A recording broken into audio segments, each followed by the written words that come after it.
అందరికీ నమస్కారం। ఈ రోజు మనము కరివేపాకు పొడి తయారీ విధానం చూద్దాం। దీని కోసం నేను 170 గ్రాములు కరివేపాకును శుభ్రంగా కడుక్కొని ఒక కాటన్ క్లాత్ మీద పర్చుకొని ఫ్యాన్ గాలికి ఆరబెట్టి ఉంచుకున్నాను। ఈ కరివేపాకు ఈ కప్పుతో కొలుచుకుంటే 7.5 కప్పులు కరివేపాకు అవుతుంది। సుమారు 7 చిన్న కట్టల కరివేపాకు। ఈ కరివేపాకు పొడి తయారీ చేసుకోనికి మనకు 1/2 టీ స్పూన్ మెంతులు కావాలి, 1.5 టీ స్పూన్ జీలకర్ర, 1.5 టేబుల్ స్పూన్ కల్లుప్పు, 3 టేబుల్ స్పూన్ల ధనియాలు, 3 టేబుల్ స్పూన్ల పచ్చిశనగపప్పు,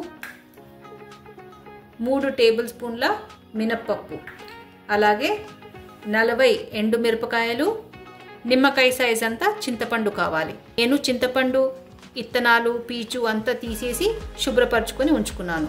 అలాగే దీనికోసము ఒక వెల్లుల్లి గడ్డను ఇలా పాయలుగా ఒలుచుకొని పెట్టుకున్నాను।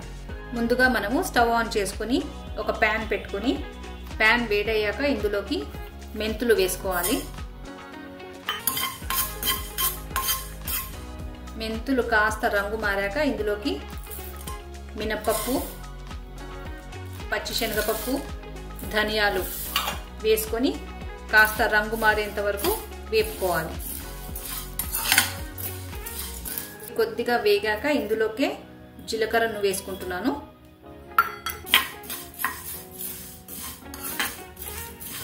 కావాలంటే మనము 1 టీ స్పూన్ నూనెని వేసి వీటిని వేపుకోవచ్చు, నేను నూనె వేయట్లేదు।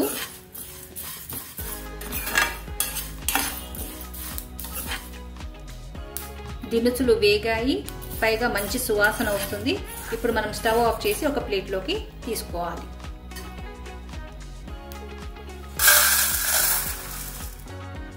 ఇప్పుడు తిరిగి స్టవ్ ఆన్ చేసి ఇందులోకి 1 టీ స్పూన్ ఆయిల్ వేస్తున్నాను। ఆయిల్ వేడయ్యాక ఇందులోకి మిరపకాయలు వేస్తున్నాను।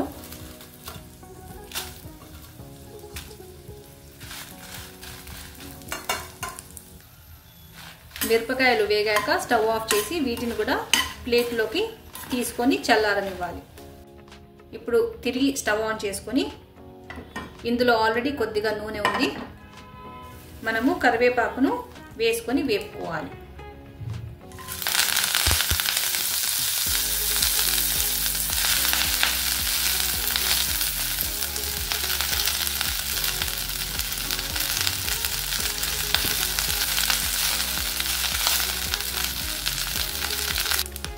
కరివేపాకు బాగా క్రిస్ప్గా వేగాక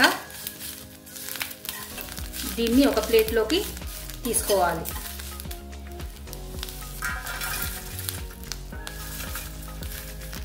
తిరిగి స్టవ్ ఆన్ చేసి 1 టేబుల్ స్పూన్ మైన ఆయిల్ వేసి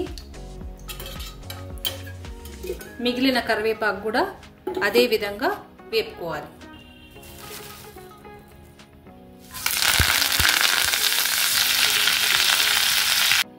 కరివేపాకును క్రిస్ప్గా వేపుకున్నాను। నేను ఒకేసారి కాకుండా 3 విడతలలో కరివేపాకును వేపుకున్నాను, ప్రతిసారి 2 టేబుల్ స్పూన్స్ ఆయిల్ వేసి। ఇప్పుడు మనము ఒక మిక్సీ జార్ తీసుకొని ఇందులోకి ముందుగా ఎండుమిరపకాయలు వేస్తున్నాను,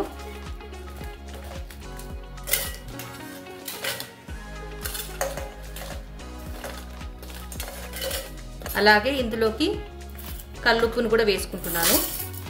ఇప్పుడు మనం ఒకసారి మిక్సీ పట్టుకుందాము। మిరపకాయల్ని ఇలా గ్రైండ్ చేసుకున్నాను।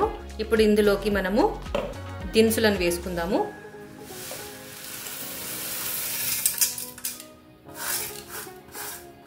తిరిగి మిక్సీ పట్టుకోవాలి। దినుసులు కూడా గ్రైండ్ అయిపోయాయి, నేను బరకగానే గ్రైండ్ చేసుకున్నాను। ఇప్పుడు ఇందులోకి కరివేపాకు కూడా వేసుకొని మిక్సీ పట్టుకోవాలి।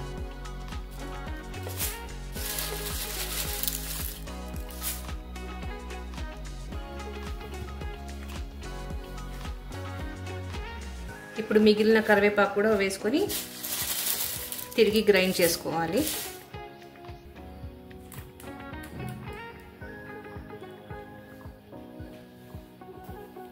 ఈ కరివేపాకు పొడి మరీ మెత్తగా కాకుండా కొద్దిగా బరకగానే గ్రైండ్ చేసుకోవాలి. మనం ఇంకా ఇందులోకి చింతపండు వేయలేదు. మనము ఇందులోకి చింతపండు వేసి మరొకసారి పల్స్ తిప్పుకోవాలి.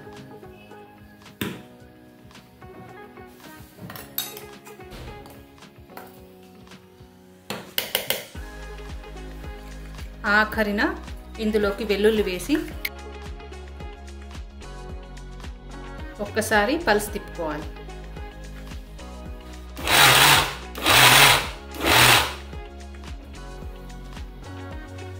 మన కరివేపాకు పొడి రెడీ అయిపోయింది. ఇప్పుడు మనము ఒక ప్లేట్లోకి తీసుకుందాము.